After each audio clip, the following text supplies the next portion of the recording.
Hello, hi. இன்னைக்கு நம்ம எங்கள் வீட்டில் என்ன சமையல்னு பார்க்கலாமா?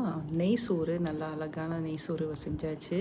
இது வந்து அவ்வல் முஹர்ரம் வருஷ இஸ்லாமிய வருடப்பிறப்பு அன்னைக்கு நம்ம சமைச்சது.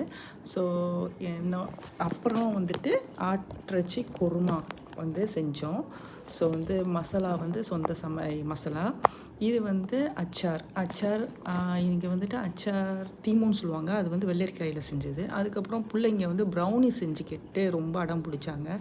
ஸோ ப்ரௌனீஸும் செஞ்சாச்சு. ஹோம்மேட் ப்ரௌனீஸு. ஸோ செஞ்சு ரொம்ப நாள் ஆச்சு. அதுக்கு வந்து எல்லா தேவையான பொருளெல்லாம் வாங்கிட்டு வந்து பர்ச்சேஸ் பண்ணிவிட்டு நாங்கள் அழகாக செய்ய ஆரம்பித்தாச்சு. பாருங்க எவ்வளோ அழகாக வந்துருச்சுன்னு. இப்போ வந்து கடைசி வீடியோவில் நீங்கள் பார்க்கலாம் அதோட சாஃப்ட்னஸ் எல்லாம் எப்படி நல்லா இருக்குது. ஆனால் பிள்ளைங்களுக்காக நம்ம எவ்வளோ வேலைகள் அலுப்பாக இருந்தோம், அதுங்க செஞ்சு கேட்டதை நம்ம செஞ்சு கொடுத்தா அது எவ்வளோ பெரிய சந்தோஷம்னு அந்த அனுபவிக்கிறவங்களுக்கு தாங்க தெரியும். அதுங்க முகத்தில் அவ்வளோ சந்தோஷத்தையும் பார்க்கலாம். நம்மளுக்கு எவ்வளோ கலப்பாக இருந்தாலும் நம்ம செஞ்சு கொடுக்குறதுல அதில் வந்து இந்த அழகாக செஞ்சு ரெடி ஆகிருச்சு.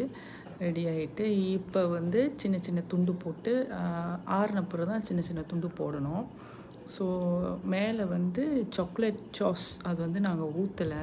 ஸோ ரொம்ப இனிப்பாக இருக்கும் அப்படின்ட்டு அதனால் சின்ன சின்னதாக நான் கட் பண்ணி வச்சுட்டு மேலே வந்து சாக்லேட் ரைஸ் மட்டும், அப்புறம் பாதாம் பருப்பு அந்த இது போட்டோம். அது போட்டுட்டு நல்லா பிள்ளைங்களாம் என்ஜாயாக சாப்பிட்டாங்க. அல்ஹம்துலில்லாஹ், அல்லாஹ்க்கு எல்லாமே போதுமானது. நல்லா அல்ஹம்துலில்லாஹ். Thank you so much. பாய்.